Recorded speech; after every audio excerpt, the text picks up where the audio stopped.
Former Scottsdale Unified School District's board member, Pam Kirby, claims that school districts are claiming poverty while sitting on hundreds of millions of dollars.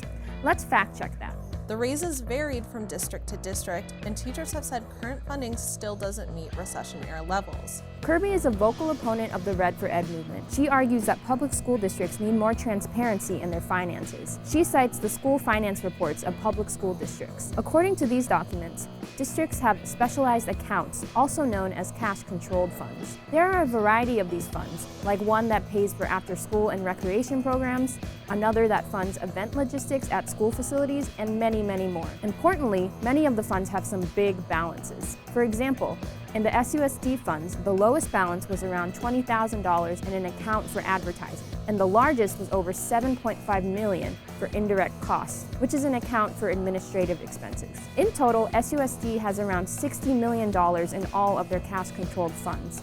But finance experts say that these funds have limitations and aren't necessarily accessible. Chuck Essig's, Director of Government Relations at the Arizona School Boards Association, said that the accounts are restricted. The funds are limited in their amounts and limited in their use, he said. Also, he said that the Auditor General places restrictions on many of the accounts so that they can only be used for their specific purpose. For example, he said that the Community Education Fund, which funds after-school, daycare, and recreational programs, has to have fulfilled those programs' needs before the money can be used for anything else, such as utility bills. When the funds do have surpluses, districts can use them to cover some operating costs. Jeff Gadd, interim CFO for Scottsdale Unified School District, said his district is using $2 million from 4 of their cash-controlled funds to cover a budget shortfall next year. In this way, they act as backup money.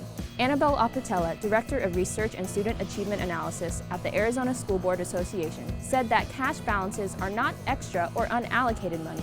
They function as savings accounts or business reserves. But analysts say they shouldn't be used for big things like teacher pay raises. Why? They say they aren't funded in a regular, ongoing way. Gadd called them a one-shot deal in terms of money extraction. Kirby disagreed and said that if the district wanted to make money recurring, it would be recurring. Still, a spokesperson from the Auditor General's office said that many of the funds do have restrictions. But as for the rest of the money, she said it is up to the district management on how to spend it. Bottom line, Kirby said Arizona Public School District had hundreds of millions of dollars in cash funds that they were not using. Records show that many funds have high ending balances, some in the millions. However, that money is not necessarily accessible, nor can it be spent on ongoing costs like teacher pay or utility bills. The funds are assigned to a specific need, and many are restricted to that use. While Kirby is correct that the money is there, it can't be used for any expense as she claims. We rate this 2 stars, somewhat true, somewhat false. So tell us, where are you going? Are you happy? Are you leaving us? I'm going to travel and to write a book one day. What's it been like being a pageant?